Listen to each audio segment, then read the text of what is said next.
Hey guys, Thomas the Silly Jr. here, aka Mustached Tom, here to review the movie E-Demon. Now, I think this movie might have even came out last year in 2017, or floated into 2018, I'm not sure.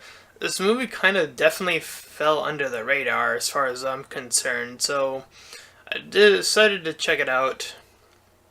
Uh, it's very clearly inspired by movies such as Unfriended, and I don't know if this came out before or after the sequel of Unfriended Dark Web or whatever. But it's shot in the same way as that.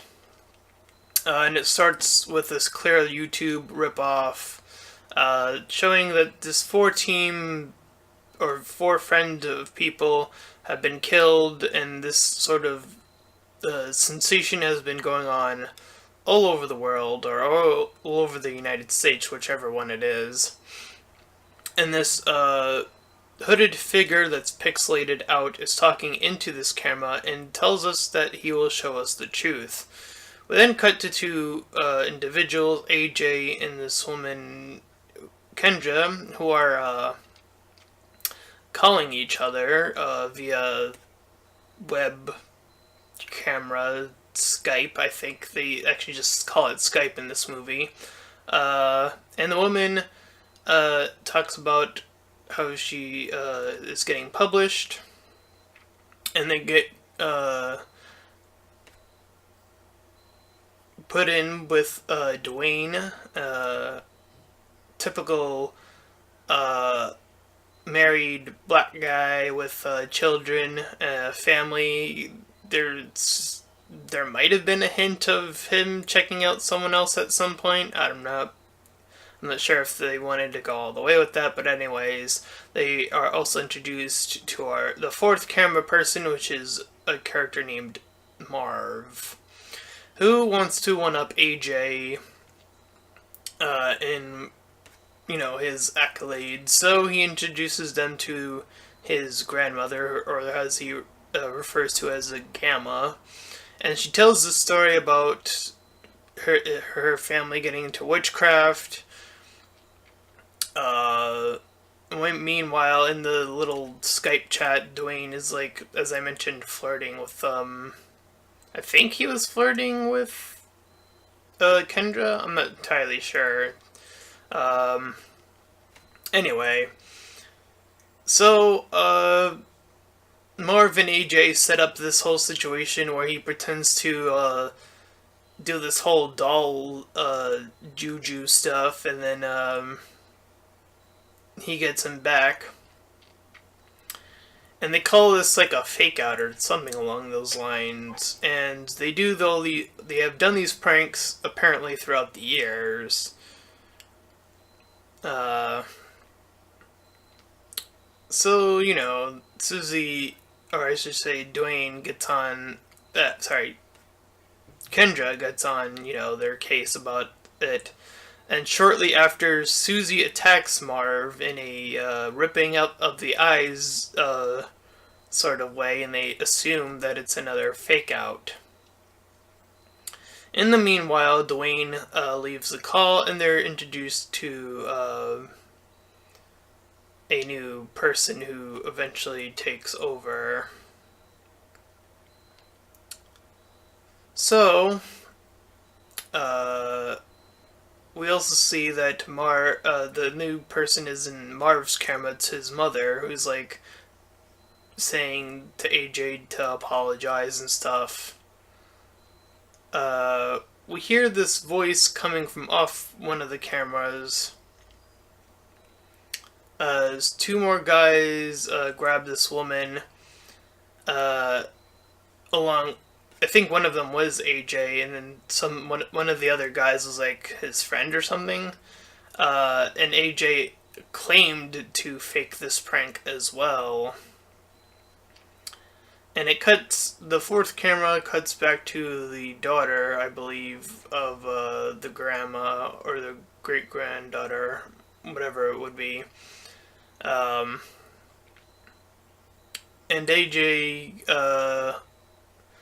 as soon as this woman comes into the camera, AJ goes back to doing this whole ritual thing, but it looks like it's more for real apparently. And the girl in question reveals a Satan symbol on her chest. And while that's going on, all the cameras are essentially all empty after a while, after the fact. And AJ is the first to return. And a man appears on the first screen. I think it's one of Christine's friends. I don't remember what his name was, but he watches on as stuff is going on the other cameras. So it cuts to, or the fourth camera has the sister having, getting ready to have sex with some guy. I don't know if it was her brother or something. There is incest in this movie. I know that for sure. There is incest that happens later, confirmed, but I don't know if that was her brother or something. Nonetheless, the guy on the first camera, the one that took over Kendra's watch, was this guy named Taylor. So he's checking out this whole situation, and the girl's choking out the guy all of a sudden. So Dwayne's wife, Ava, comes onto his camera now, and she sort of just starts watching on as well. AJ once again returns, and the fourth camera starts to move as I believe the daughter takes it. And everyone stops moving for a bit, and Dwayne also joins in and shortly leaves the room. Like, it was really quick. And AJ's trying to apologize to Kendra, and then all of a sudden she starts to get attacked by, I believe it was a paramedic or something, or someone went to her house and then they started attacking her, trying to, and, you know, the others are sort of watching on, trying to make sure she's okay. So they hear that someone else makes a call, and the police arrive on the scene of Kendra, and they start to attack her as well, and they're really confused as to what is going on. But she manages to fend them off, and her friend then officially at some point joined her as well. Her female friend, I should say. So while that's going on, or slightly after, they talk about AJ and Dwayne talk about if she's on drugs or not. And whenever these sort of Skype call, like, instant messages happen, it doesn't look like anyone's ever actually typing, which I don't know what that was supposed to imply, like, in the entire movie. So, I don't know, take that for what it's worth. So, anyway, they start to make another call, and Dwayne now gets attacked by his wife, and he, like, makes her go, like, he attacks her and makes her go unconscious, and then his two kids try to stab him with the knife, with their little knives. It looks a little silly, and he is forced to tie them up. And AJ writes to Kendra about how unstable he is. Again, it doesn't look like anyone's ever typing when this is actually ever happening. And the cops arrive on his scene, and then they start to attack him. So the daughters call in such a fake way. It's clearly that something weird is going on. It's been kind of obvious with several attacks have been going on, and with the movie becoming the E-Demon, I think you know where this is going. So the third camera, which was previously occupied by, Marv, is now taken over by his brother Bastion. And Bastion finds Marv dead. They are all trying to convince him that, that really started actually happening. And the grandmother has also been killed as well. So he runs from his house, taking the online headset with him, so they're following his camera as he's moving. So he talks to this other guy about this mirror breaking and how the demon was able to come out of it because of that, I guess. He calls Wallace, this older black gentleman who does research into all this sort of stuff, and he manages to get to his place.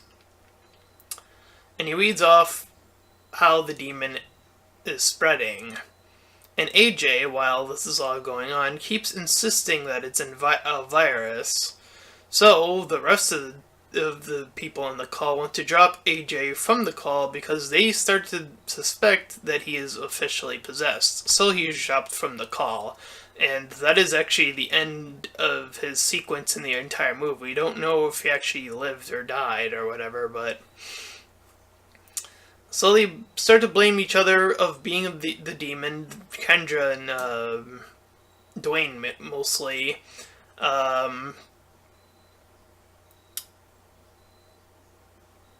So the third camera, which was once Marv,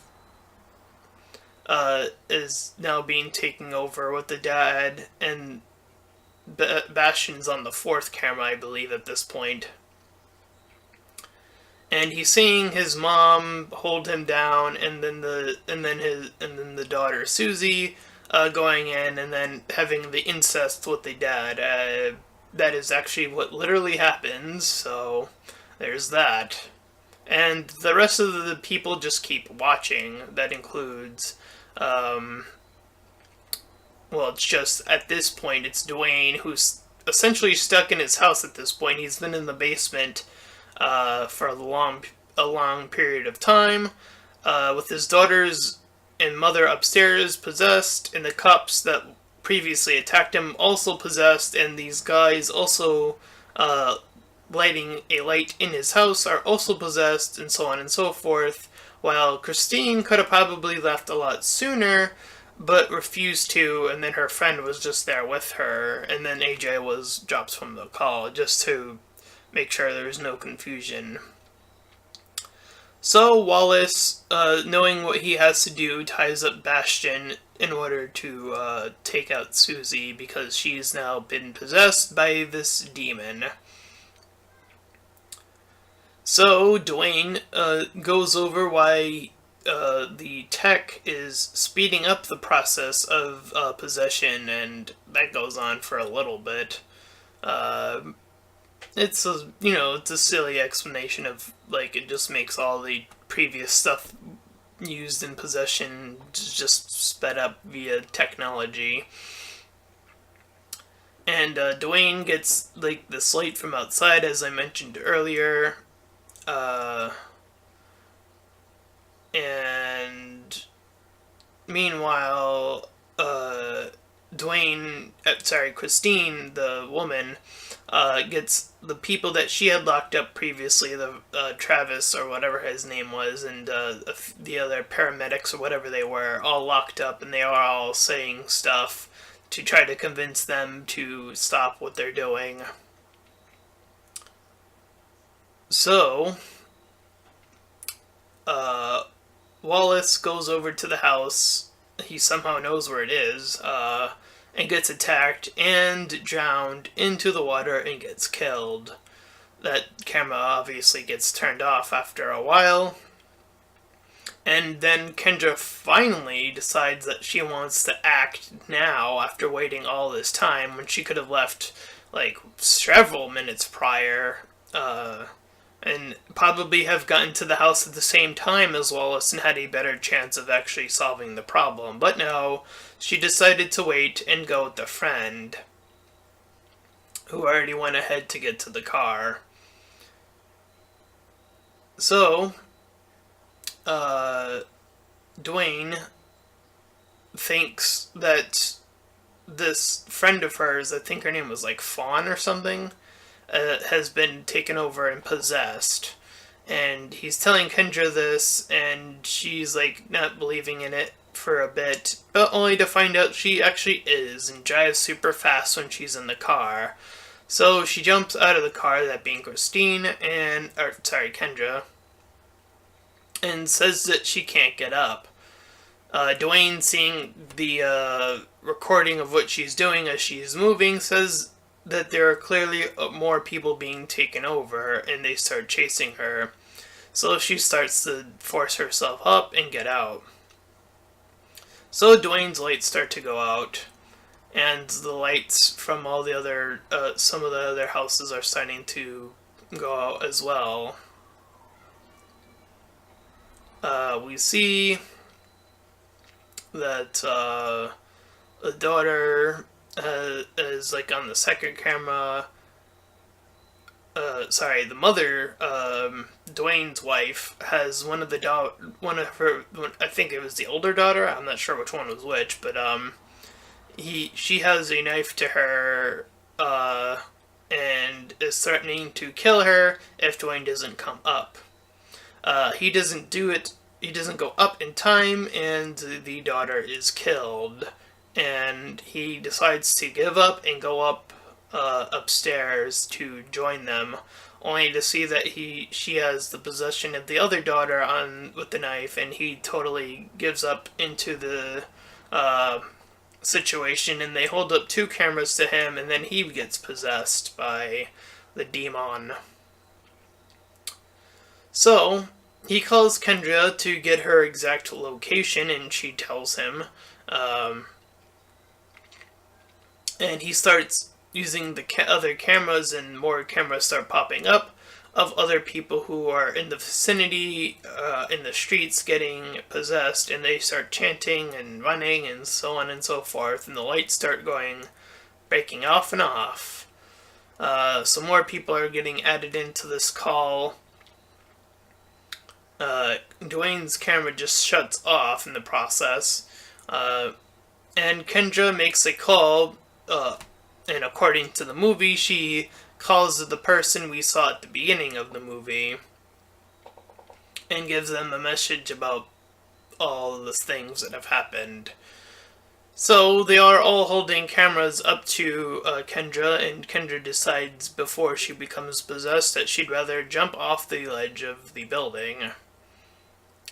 So the hooded figure in question begs for the spread of this information to be spread along, and the movie ends with a text scroll of like a computer doing some sort of basic update or something along those lines, and that is E-Demon. I thought the acting was a bit rough in certain areas. There were definitely some moments that looked a bit goofy, like the children, like the things that they had to do. All those moments looked pretty silly. I thought Kendra's character was particularly kind of really stupid. Could have left a lot sooner in her given situation. Don't know what happened to AJ. They just assume that he's possessed, drop him from the call, and then we never figure out what happens to him. Probably the most tragic moment, quote unquote, is the daughter's death. But yeah, this was clearly a movie that was one of those where everyone was supposed to meant to be killed. So there's not as much care into the actual development of the characters. They're pretty basic. In fact, it almost implies, it could have also almost implied that AJ and Marv, the 2 beginning characters, the one that set up the whole fake prank thing, could have also been simultaneously in on the whole demon possession from the very get-go. There is a hint of implication to that, but I'm not sure if that's what they are going for. There's not enough evidence to either support or deny that, so you can take it either way, I think. I don't know. Uh, Other than that, I do think that they clearly wanted to make another cheap movie. These movies are probably really cheap to make considering the way they're shot, but they actually do some different things here from Unfriended. Like, they actually head outside, they actually have like the moving head cameras with them. So I do think they try a bit more with the technology that they are given here, with the whole like found footage slash computer operated like type of movies are concerned. So, I think there's potential for that. And I heard that there was another movie, I forget what it's called, that's coming. It's either came out or is coming out. That's also shot in a very similar way. So there's clearly a place for it. I don't know. I think there could be a place for it. It is definitely a cheaper way to go about things. It could definitely innovate like new actors to possibly come up because I didn't recognize any of these people. So there's the potential for that as well.